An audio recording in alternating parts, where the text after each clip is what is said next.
Pak JK sekarang ini sedang bermain drama, bukan JK yang sebenarnya. Ya. Jadi Pak JK sedang berpura-pura lugu. Kalau memang Pak JK ingin masuk ke dalam isu ijazah Pak Jokowi, saya sarankan Pak JK untuk melaporkan Pak Jokowi. Jadi kalau orang tanya, apa tujuannya? Tujuan politis. Tujuan politis untuk apa? Ya di 2029 lah. Harusnya dia mensupport pemerintah, ya, mensupport Pak Prabowo. Pak Prabowo, saya sebagai mantan wakil presiden mengecam Iran, ya, dan Amerika. Kita harus bersama-sama, harusnya begitu. Ya, bukan malah menaikkan harga BBM dan menyalahkan orang-orang yang menggunakan BBM. Halo kawan-kawan, teman-teman dan sahabat-sahabat semua. Seperti biasa, bersama saya Nugroho Habibie dan Wakil Ketua Umum sekaligus juru bicara Partai Garuda, Bang Teddy Gusnedi, telah hadir di program Persepsi. Nah, kali ini kita akan memperbincangkan terkait Wakil Presiden ke-10 dan ke-12 Republik Indonesia, Pak JK nih, Pak Yusuf Kalla. Nah, beliau ini memberikan usulan kepada pemerintah agar harga BBM itu dinaikkan, mendorong kenaikannya. Nah, Pak JK ini langsung direspon oleh Mas Wapres Gibran Raka Buming Raka. Itu menyatakan bahwa mohon maaf Pak JK, usulan ini baik tapi tidak semua bisa dilaksanakan atau ditampung. Nah, kira-kira bagaimana tanggapan Bang Teddy nih melihat perbedaan pandangan antara Pak JK, Pak Wapres, sama-sama Wapres ini terkait dengan konteks yang telah direspon oleh pemerintah ini? Ya, terima kasih Mas Habibie. Yang pasti begini nih, apa yang disampaikan oleh Mas Wapres, Mas Gibran, itu benar bahwa memang Presiden, ya, Pak Prabowo memang menginginkan agar supaya tetap ya, harga BBM stabil atau sama, tidak terpengaruh dengan urusan perang antara Iran dan Amerika. Di mana kita tahu bersama bahwa dengan perang itu beberapa negara, termasuk negara tetangga kita, Malaysia, Singapura, ya, termasuk Amerika itu kenaikan harga BBM gila-gilaan. Nah, kenapa Pak Presiden mengambil hal itu, ya, mengambil kebijakan itu? Karena Pak Presiden ya melihat begini, Mas Habibie. Bukan soal harga BBM-nya, tapi efek domino dari kenaikan harga BBM. Di mana kalau harga BBM akhirnya naik, ya, maka otomatis harga beras naik, kebutuhan pokok yang lain naik.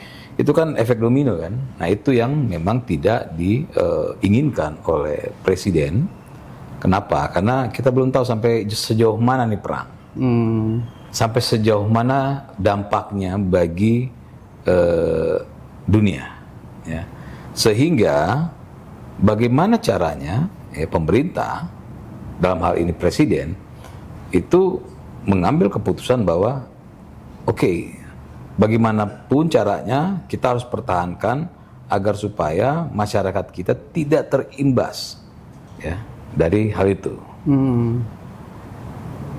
Kalau Presiden mau menaikkan harga BBM dengan kondisi sekarang ini dan dia tidak peduli urusan rakyat di bawah, ya, maka cara yang paling aman untuk menaikkan BBM adalah saat ini. Kenapa? Karena Presiden ya bisa cuci tangan, bisa beralasan bahwa kenaikan BBM ini bukan maunya pemerintah, tapi ini kondisi dunia. Bahkan bukan hanya kita yang kena, ya, tapi negara-negara lain pun kena. sehebat apapun negara, mau Singapura, mau Malaysia, bahkan Amerika sendiri, itu warganya sampai mengeluh kan dengan kenaikan harga BBM. Nah, Presiden mengambil langkah itu karena kalau akhirnya perang ini merembet sampai kemana-mana, negara lain sudah ketinggalan, sudah makin naik harganya, ya, kebutuhan semakin melonjak, itu kan tentu akan menyulitkan rakyat gitu kan, sehingga ya kasarnya begini Mas Habibie, kan ada tuh yang mengatakan, oh ini kan APBN nanti membebani, nggak apa-apa, emang tujuannya APBN itu kok, gitu kan. Tapi dengan penambahan misalnya ya, penambahan untuk subsidi BBM, misalnya berapa triliun misalnya, itu tidak sebanding dengan kerugian yang akan dirasakan oleh masyarakat ketika dia menaikkan harga BBM. Ya. Jadi disitulah kita harus melihat. Nah, kalau apa yang disampaikan oleh Pak JK ini kan bukan orang yang tidak mengerti. Beliau sudah pernah jadi wapres 2 kali. Dan soal BBM dia juga tahu gitu kan, kondisi-kondisi seperti ini. Yang dilakukan oleh Pak JK ini sebenarnya kalau saya mau jujur, beliau ini sedang berpura-pura lugu. Entah tujuannya apa. Tapi yang pasti omongan Pak JK, apalagi alasannya nanti kalau tidak dinaikkan orang bisa menggunakan bisa menggunakan kendaraan dengan seenaknya karena harga BBM. Itu kan alasan bocah ya, alasan yang tidak masuk akal. Jadi saya lagi melihat entah ya tujuannya apa, tapi yang pasti Pak JK sekarang ini sedang bermain drama. Bukan JK yang sebenarnya ya. Jadi Pak JK sedang berpura-pura lugu. Mas Gibran menangkap hal itu karena Mas Gibran melihat ini mantan wapres kita ini sedang berpura-pura lugu, makanya jawaban Mas Gibran itu lumayan menohok ya, bahwa dia minta maaf. Mohon maaf ya. Artinya dia juga Mas Gibran memainkan drama juga kan, berpura-pura lugu menghadapi orang yang berpura-pura lugu. Jadi kita lihat ya, sampai sejauh mana Pak JK berpura-pura lugu. Ya, masyarakat harus tahu bahwa Pak JK yang sebenarnya bukan seperti ini. Iya, ya kita tahu sendiri kan, nama Pak JK ini kan masuk dalam isu atau pusaran terkait ijazah palsu juga kan, sempat ramai juga. Nah, ini sengaja kan Pak JK, usulan Pak JK itu langsung direspon sendiri oleh Mas Wapres. Padahal kan harusnya ditujukan ke presiden atau tokoh-tokoh lain yang lebih tepat untuk merespon gitu. Tapi ini sengaja Mas Wapres. Apakah ada kaitannya dengan hal-hal yang berbau politis gitu? Ya jelas, kalau sudah berpura-pura lugu tentu tujuannya politis. Ya. Makanya dijawab secara politis juga oleh Mas Gibran kan. Nah, sampai kalau masuk ke urusan ijazah Pak Jokowi ikut berkomentar, kan Pak JK akhirnya berkomentar kan. Kan kalau di media sosial orang akan bilang, nah akhirnya keluar juga kan. Nah gitu kan. Kita nggak bisa, Pak JK nggak bisa mengerem pandangan orang, pandangan masyarakat bahwa akhirnya Pak JK keluar. Itu kan bahasa bersayap loh, bisa kemana-mana kan. Iya. Nah tapi intinya saya melihat kenapa Pak JK tiba-tiba dari hal ini tiba-tiba masuk ke urusan Pak Jokowi. Pada dia melaporkan siapa Rismon ya, sampai yang dia pun mengerti bahwa itu bukan Rismon yang ngomong, kan AI. Ya. Artinya Pak JK sedang berpura-pura lugu seolah-olah itu adalah Rismon. Ini kan jembatannya Pak JK melaporkan Rismon agar supaya dia bisa bicara soal ijazah Pak Jokowi. Ini kan pintu masuk sebenarnya. Ini kan drama, masih dalam drama panjang nih yang sedang dimainkan oleh Pak JK. Nah makanya saya pesan ke Pak JK, jangan tanggung mainnya. Ya. mainnya jangan tanggung. Kalau memang Pak JK ingin masuk ke dalam isu ijazah Pak Jokowi, saya sarankan Pak JK untuk melaporkan Pak Jokowi. Gitu, melaporkan Pak Jokowi terkait dugaan penggunaan ijazah palsu. Nah, sehingga Pak JK nyemplungnya sekalian. Total. Jangan berpura-pura lugu, jangan berpura-pura tidak tahu, dan akhirnya membangun narasi-narasi yang tentu akan memicu perdebatan, apalagi kan urusan ijazah Pak Jokowi kan ini sudah mendekati masuk ke pengadilan. Ya seharusnya Pak JK sebagai seorang negarawan ya menyampaikan, ya sudahlah kita lihatlah nanti hasil putusan pengadilan, biar pengadilan memutuskan. Harusnya seperti itu. Menyejukkan gitu, meredam. Iya, menyejukkan. Tapi kalau memang Pak JK masih mau bermain drama, berpura-pura lugu, ya nggak apa-apa. Namanya juga seorang politisi sedang memainkan kartunya, ya nggak apa-apa. Kita udah ngerti lah mainan begitu kan. Jadi Pak JK kalau mau bermain nyemplung sekalian, laporkan Pak Jokowi, itu baru hebat. Sehingga masyarakat ya tidak perlu menduga-duga ini mau kemana arahnya. Apakah Pak JK tidak tahu atau memang Pak JK sedang mau memainkan atau mengembangkan isu ini. Laporkan Pak Jokowi segera. Tapi tujuannya apa ini, Bang? Pak JK masuk ke ranah atau masuk ke isunya ijazah palsu Pak Jokowi. Tujuan Pak JK ini apa? Tujuan politis lah. Kan nggak ada, Pak JK tuh nggak punya apa sih kepentingannya? Nggak ada kok selain urusan politis ya. Itu yang saya bilang tadi, bahwa Pak JK sadar bahwa yang disampaikan oleh Rismond itu ya AI. Nggak mungkin Pak JK nggak tahu, nggak mungkin orang sekelilingnya nggak tahu gitu kan. Tapi apa? Oh udah tahu kan, harusnya begitu.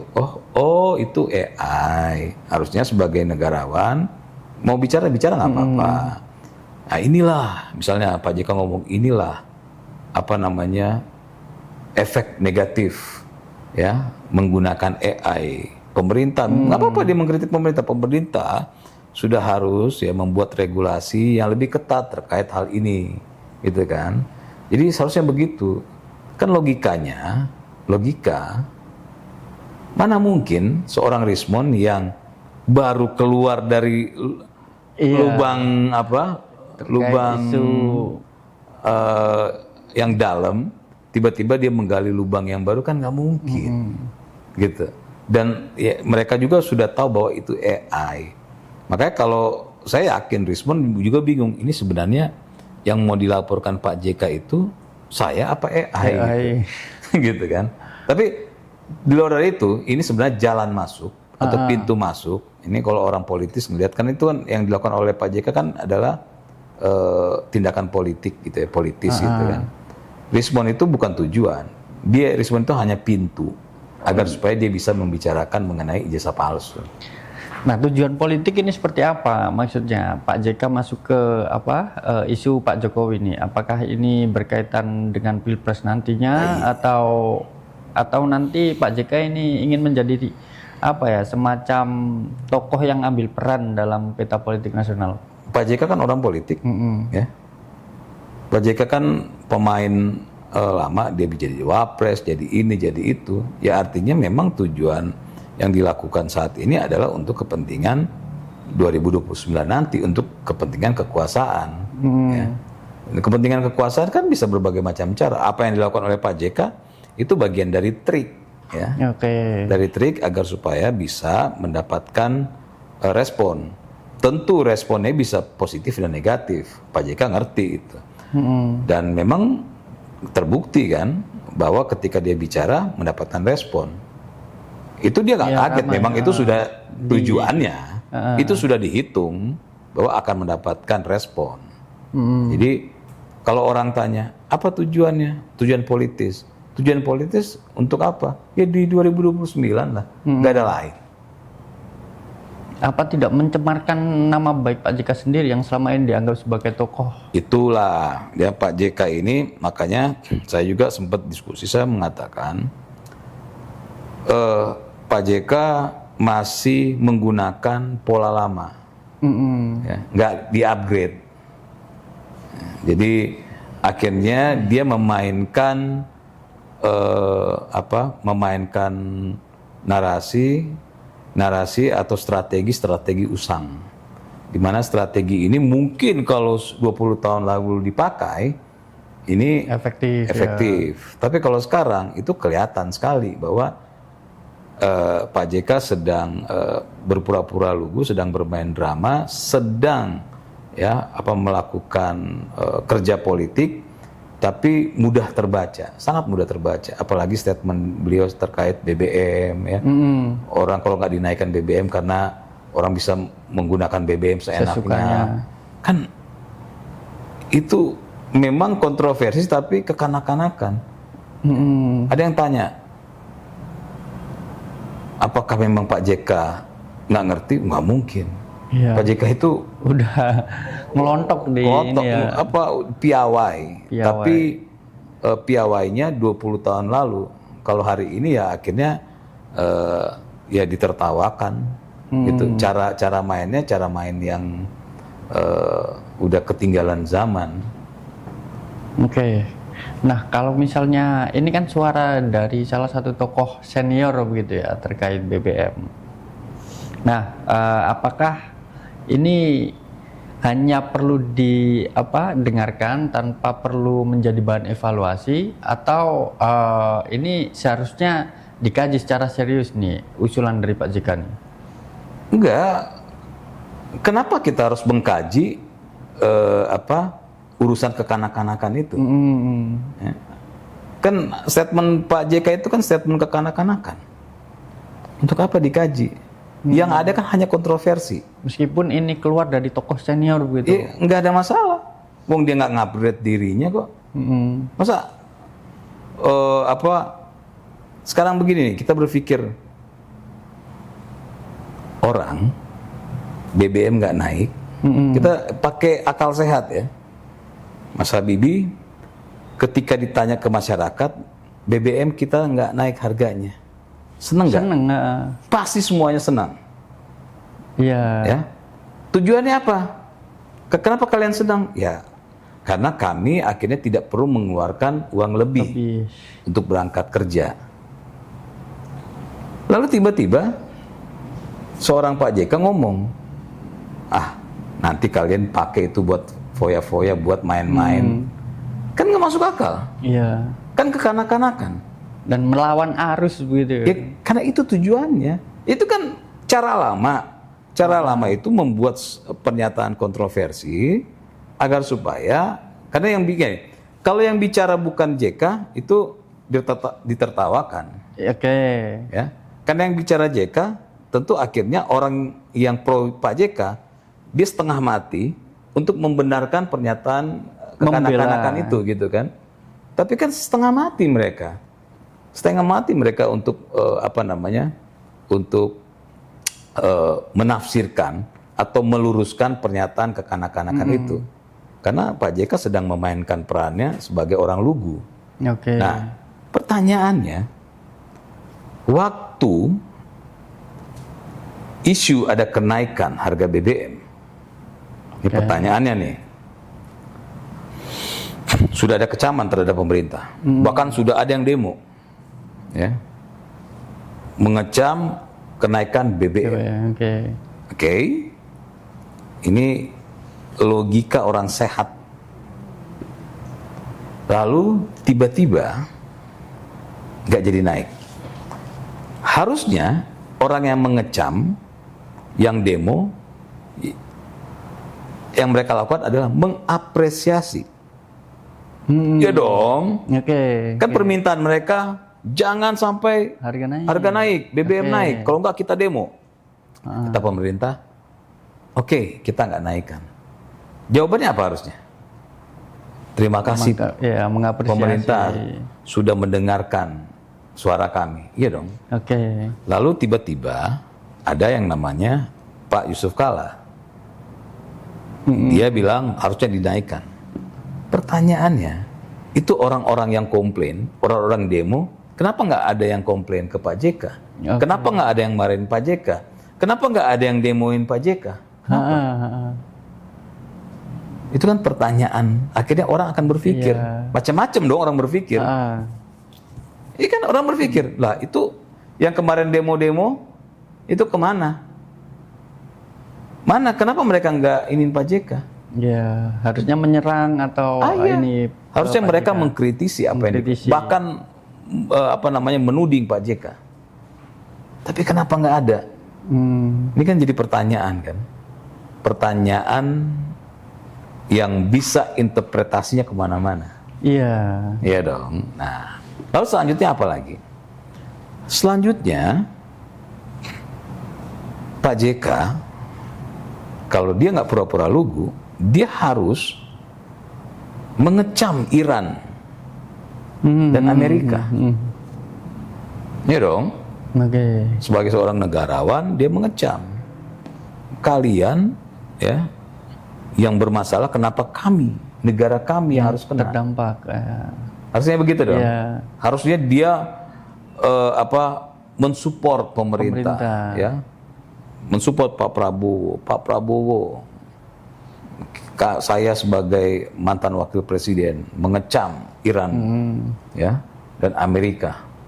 Kita harus bersama-sama. Harusnya begitu, Oke. ya.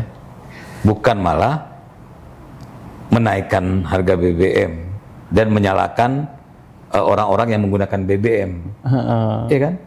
Nah pertanyaannya, orang-orang yang kemarin demo kemana? Protes. Kenapa nggak ada yang demo dan protes Pak JK? Oke. Yang Pak JK, saya juga heran kenapa kok mereka nggak yang protes Anda gitu ya? Oke. Nah ini bisa nggak Bang? Kalau disebut Pak JK ini sedang nebeng nama biar namanya lebih tenar dan mengikuti apa isu-isu yang sedang bergulir. Ya sebenarnya kalau bicara soal Pak JK, ya dia ngomong apapun namanya masih ada, masih berkibar. Dia adalah tokoh politik, dia mantan wakil presiden, artinya Pak JK mancing aja, ya, mancing di pantai bisa diliput orang gitu kan. Iya. Jadi tidak perlu dia harus menaikkan dirinya, tapi dia menyadari bahwa dia sebagai orang yang bisa membuat sebuah isu menjadi hangat lagi. Dia memanfaatkan ketokohannya, namanya, dengan membicarakan soal BBM agar supaya ya ramai lagi urusan gini. Gitu. Oke. Jadi dia menjadikan dirinya sebagai untuk meramaikan ini, meramaikan soal BBM, meramaikan soal ijazah Pak Jokowi. Kan sebenarnya nggak ngaruh gitu ya. Dia nggak perlu mempertanyakan ijazah Pak Jokowi. Kenapa nggak dari dulu Pak JK? Nah itu salah satu. Iya kan gini. juga. Kenapa tidak dari dulu Pak JK terang-terangan ya menyampaikan bahwa Pak Jokowi tunjukkan ijazahnya. Kenapa? Kenapa baru sekarang? Iya itu. Takutnya kan orang berpikir gini.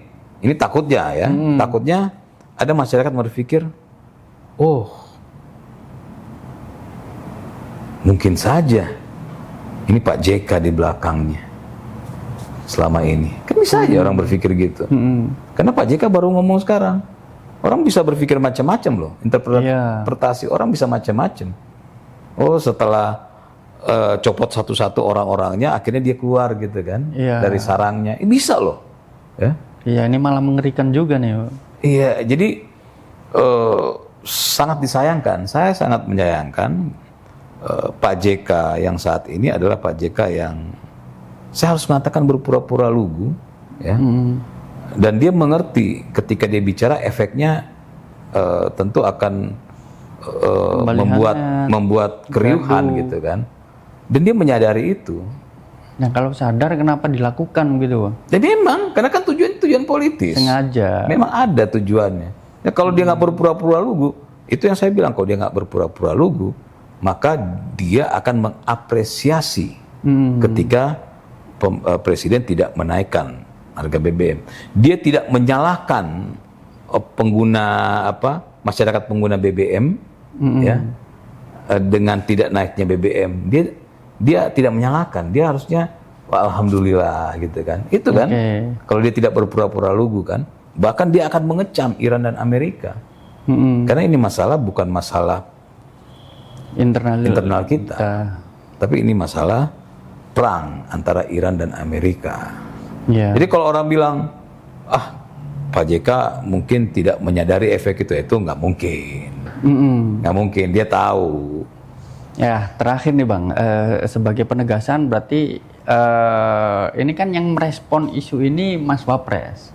Artinya Mas Wapres Gibran ya. Artinya Mas Wapres Gibran ini sudah tahu bahwa Pak JK ini sedang memainkan peran atau sedang berpura-pura lugu tadi. Sebenarnya kan Mas Gibran sedang mentertawakan. Mentertawakan Pak JK. Sekelas Mas Gibran meminta bahasa Mas Gibran itu kan meminta maaf. Meminta maaf. Ini kan harusnya kan begini, meminta maaf untuk sesuatu yang salah. Iya kan? Tapi dia meminta maaf untuk sesuatu yang bermanfaat bagi masyarakat. Meminta maaf itu ini loh. Kita meminta maaf karena kenaikan BBM. Harusnya begitu. Saya sebagai wakil presiden, saya meminta maaf karena kenaikan harga BBM membuat harga-harga naik. Ya. Tapi Mas Gibran sedang memainkan pura-pura lugunya juga kan. Dia tahu nih Pak JK pura-pura lugu. Nah, Mas Gibran meminta maaf ya karena tidak menaikkan harga BBM membuat harga-harga stabil. Kan aneh meminta maaf untuk hal yang stabil. Nah, jadi Mas Gibran itu sebenarnya sedang ngeledek Pak JK. Dia mau ngasih tahu kalau mau berpura-pura lugu kayak begini caranya, bukan kayak begitu. Gitu kan. Jadi Pak JK tidak ada salahnya kalau masih berpolitik di negara ini, belajarlah sama Mas Gibran. Nggak ada yang lebih natural. Yang lebih natural dan tidak memainkan strategi yang usang. Pak JK sedang memainkan strategi usang, berpura-pura lugu, tapi jalan ceritanya belum panjang sudah ketahuan. Gitu. Mungkin kita cukupkan dulu perbincangan kita. Sebenarnya ini terkait BBM, tapi kita lebih dalam membahas Pak JK nih akhirnya. Tapi tak apalah, terus ikuti perbincangan menarik kami lainnya di program Persepsi berikutnya. Salam.